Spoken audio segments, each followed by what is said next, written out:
Instagram is at adam.d.here, as in here. I also co-host a podcast called Bad to the Dad, where we interview dads of all shapes and stripes and sizes. So at Bad to the Dad is our Instagram, and my Facebook is Adam D. Chandler. Wow, that is freaking awesome. Media machine. You got to market, right? You got to run yourself like a business. Yes. Exactly. You got a set for us tonight? I can put something together in a few minutes. Okay, we'll do it. Adam D. Chandler, ladies and gentlemen.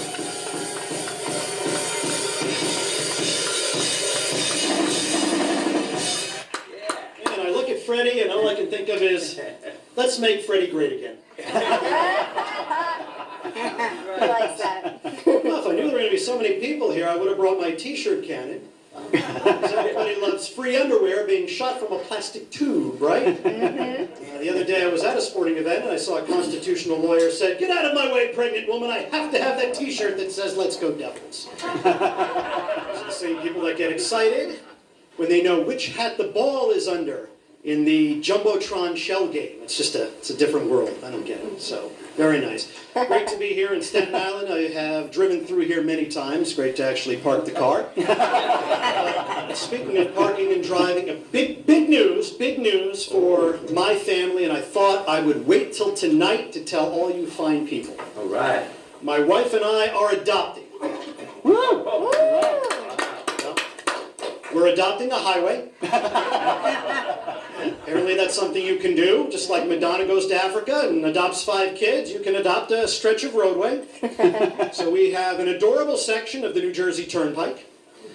Mostly the Newark exits because we're woke.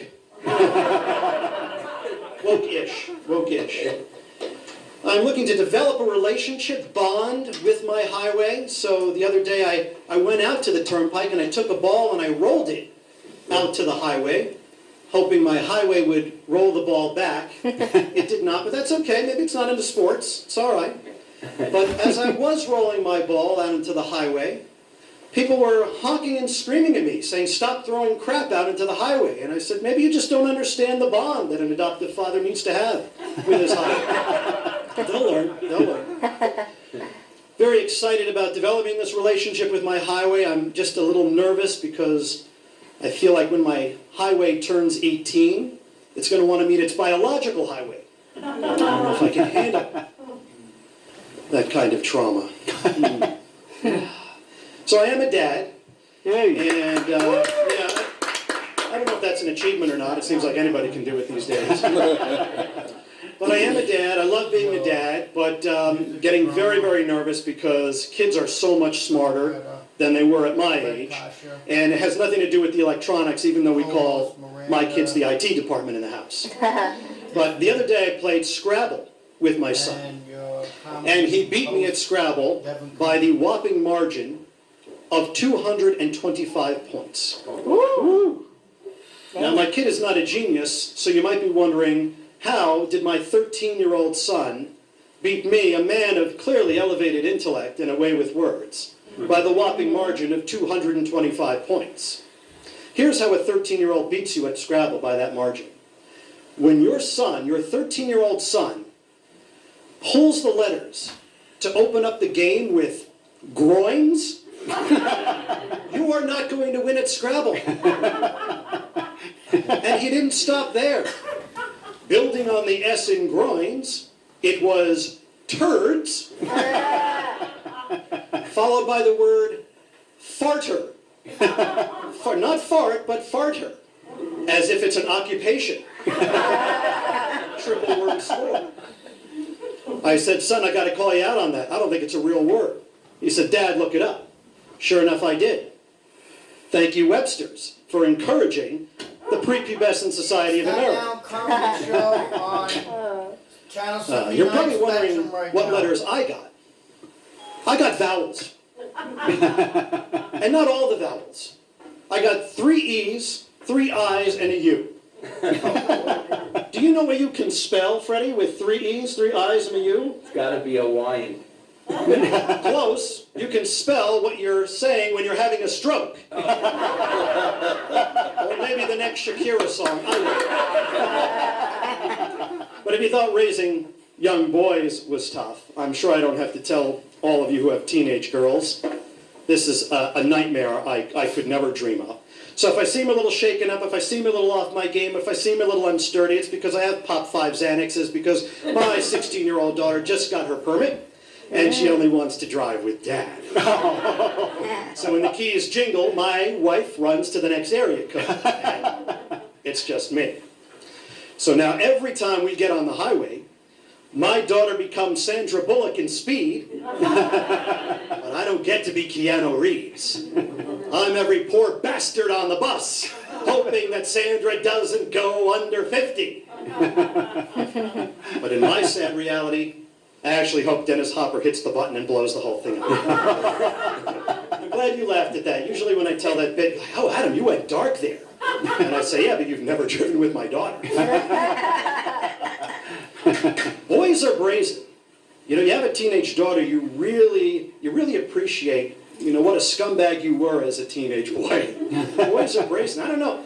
You know, when I liked a girl, like back in high school, I had to rehearse for 3 weeks in the mirror to think about what I was going to say to her. I'd be in the mirror, I'd be like, hello, Jennifer, you look lovely in that ensemble. Those shoes are very pretty.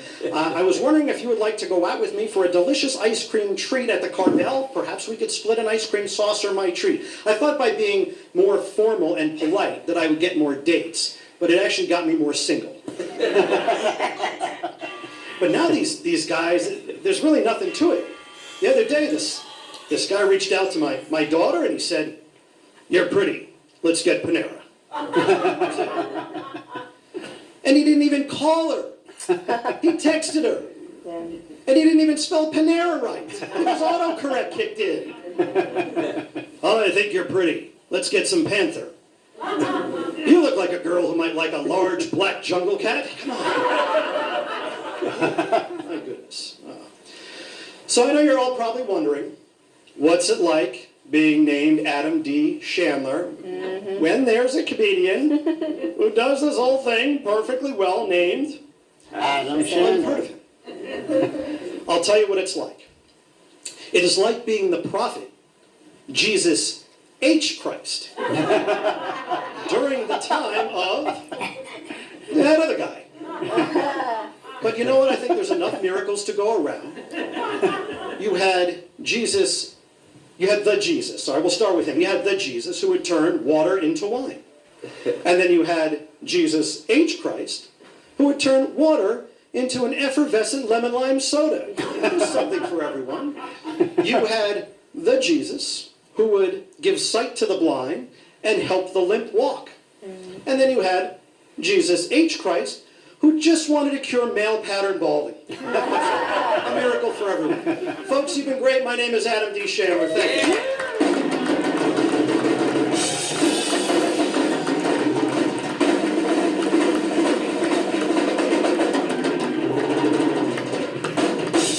Yeah. That was awesome. Awesome. We're really fired up tonight, Fred. I tell you, he made Adam Sandler proud. Look good.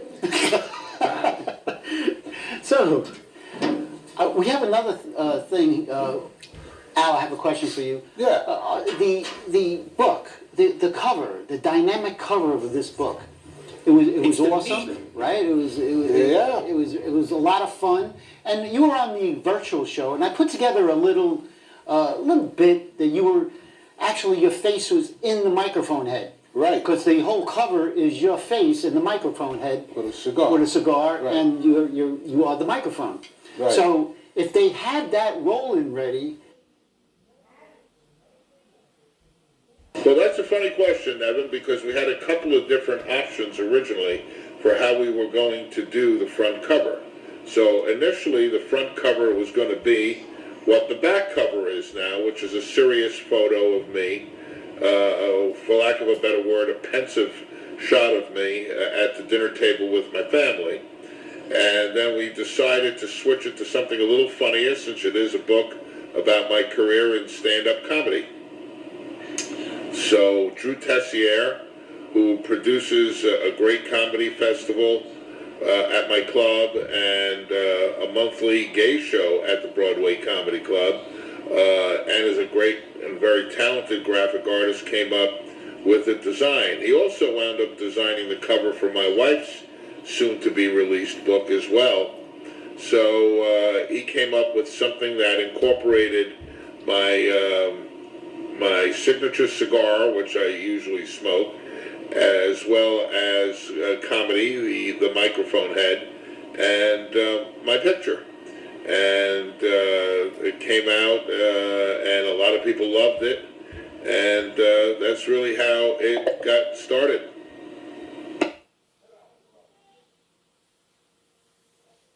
Okay. Wow. I love that. Jody Oliver, our next guest is... Yes. Peter Glitzman. Hi. How are you? Doing well.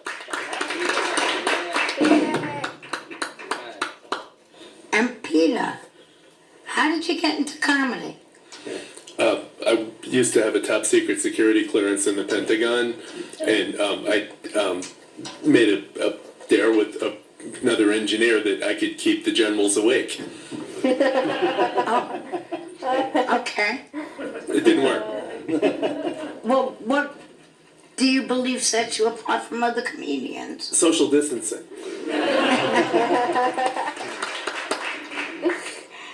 And while you were performing, did you have any funny bloopers? Other than silence. Well, crickets. What's your favorite comedy TV show? Monty Python's Flying Circus. Yeah. And where can we find you on Facebook or? Yeah, Facebook, LinkedIn. I have my own website. I'm on Instagram, Glissworks. Glissworks. My ex-wife's lawyer. Any shows coming up? I have used the last set I did from the Staten Island Comedy Show to audition for several comedy festivals, so I will certainly keep you guys posted. Oh, wow. Oh, You hear that, good. Stanley? Yeah. And Discovered. do you have a set for us? I do. Went to Staten Island. I'm actually from Staten Island, or as most people from Staten Island would say, Staten Island, sorry. I mean, just saying the word Staten Island, you feel like you're in confession and you're admitting to tax fraud. Yeah, but I'm actually, it's all about a positive spin. I'm from the South Shore of Staten Island, so, you can smile when you say a lot of things when you're describing the South Shore of Staten Island, like Lemon Creek, Wolf's Pond Park. Think about the North Shore of Staten Island.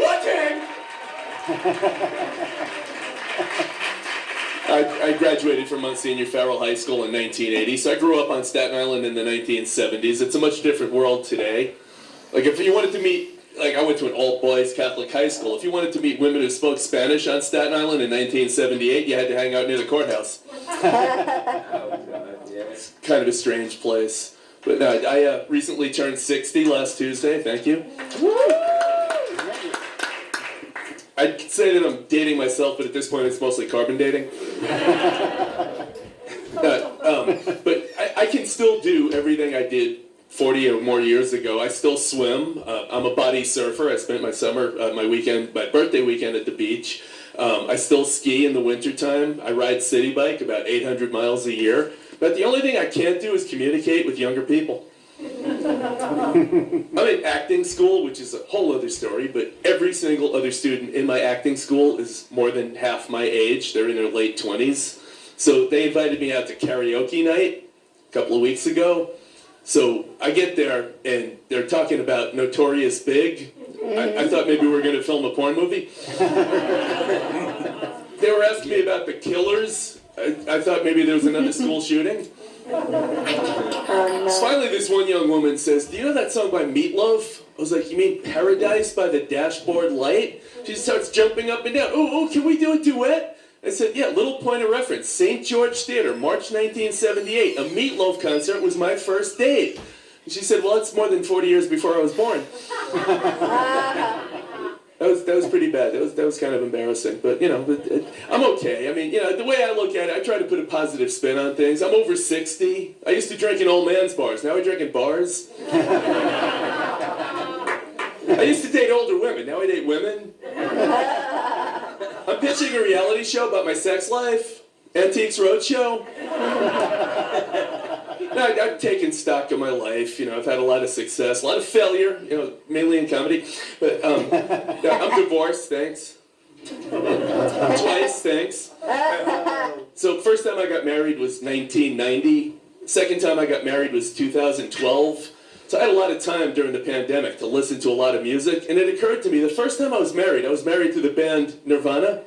The second time I got married, I was married to the band The Foo Fighters. I listened to a lot of music on Amazon while I was sitting in my apartment during the 5-week lockdown when I couldn't work. And it occurred to me, every single song by Nirvana and The Foo Fighters sounds just like both of my marriages.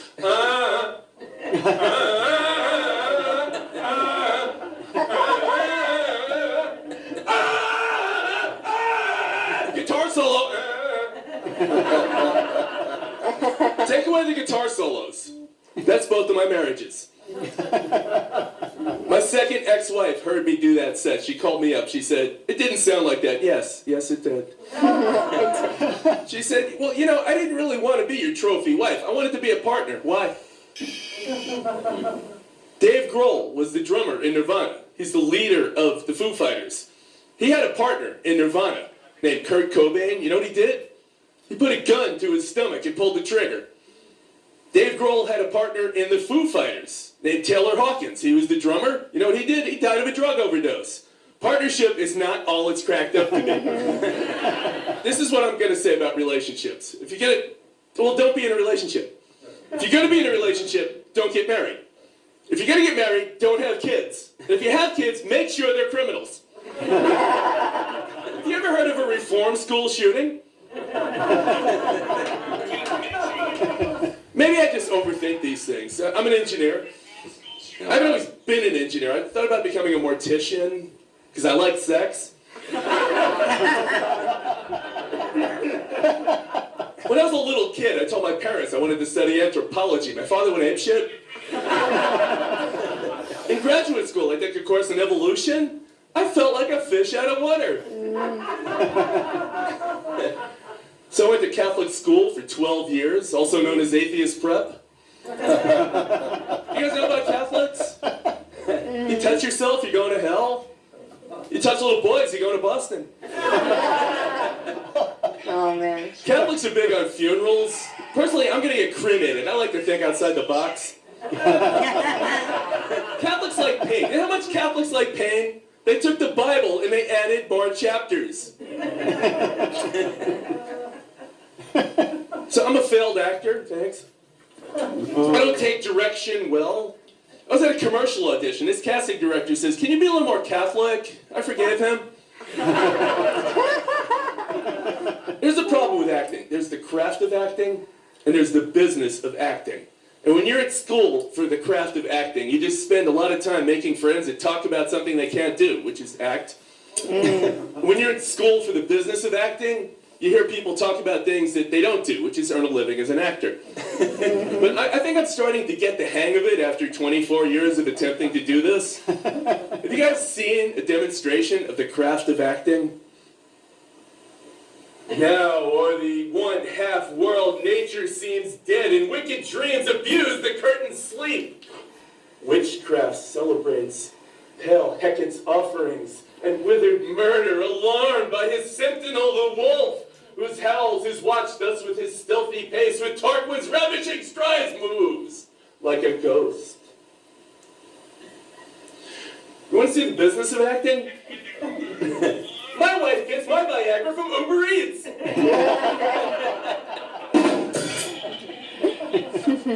I'm really hoping that I can have a successful career as something other than an engineer. I mean, I live on the Upper West Side. My life is going pretty well, but it's really hard. You know, I do auditions. I'm just hoping this whole thing works out. You know, I'm at that age where you just want things to work out.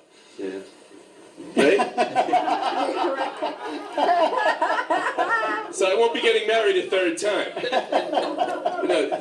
Growing up on Staten Island was difficult because I had to take over my parents' house, and they were pack rats, and they lived together over 60 years. Then my dad passed away. My mother was in a nursing home, so I had to take over their house, and I start to clean out the things, and I know we got to sell my parents' house.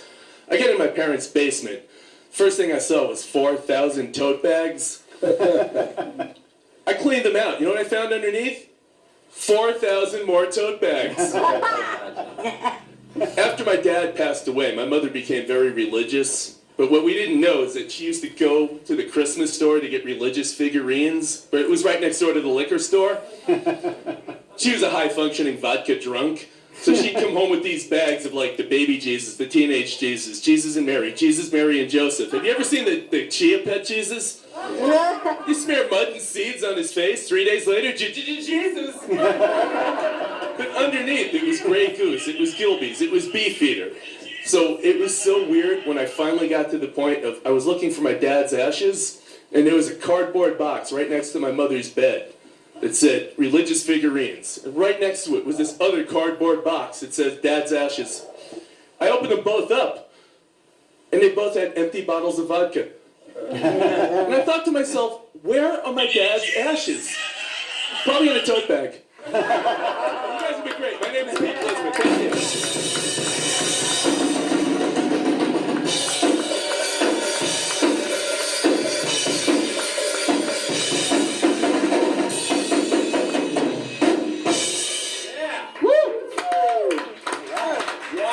Something, Al. It's like a bowling alley. They're knocking down those pins. Knock them down.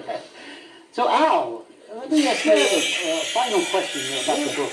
Yeah. Now, in the book, what is your overall description of the book that you wrote? Did it on its air?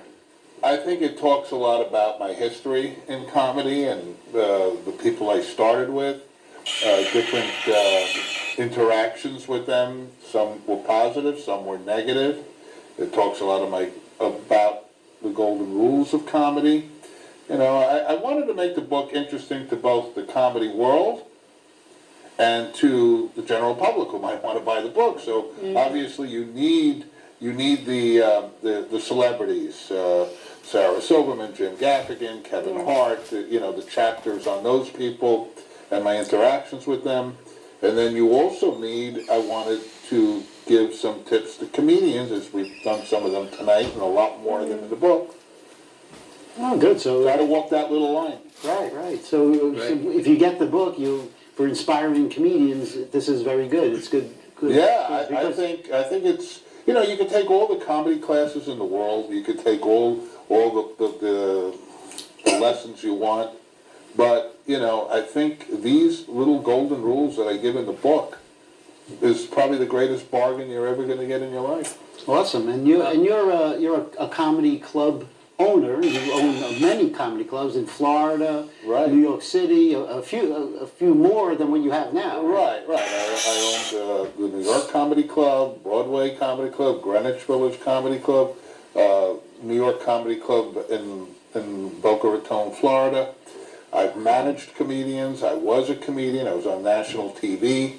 So there's not an aspect of the business that I haven't really been involved in. So I tried to really give, as my legacy, I wanted to give some of that back because I know what it was like to start as that, young person for the first time at a comedy club doing an open mic and, not getting laughs because everybody's thinking about their material when they go up, Right. Right. Do you have any questions? It's a good book to people will learn. Comedians. It's Oh, yeah. definitely they're gonna.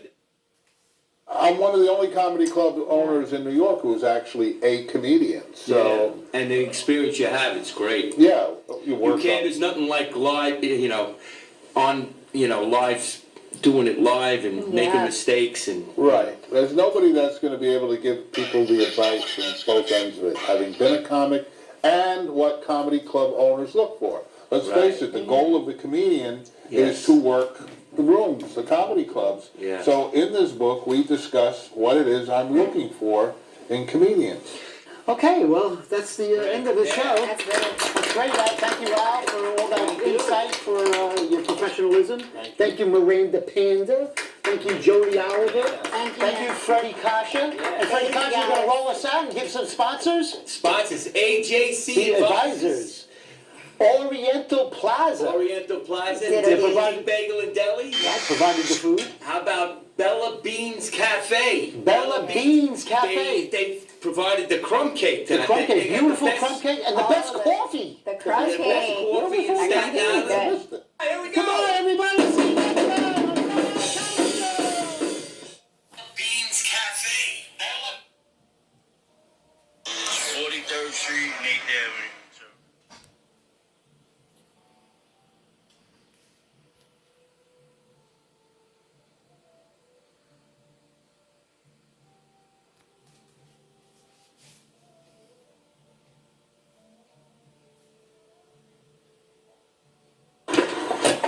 When you drive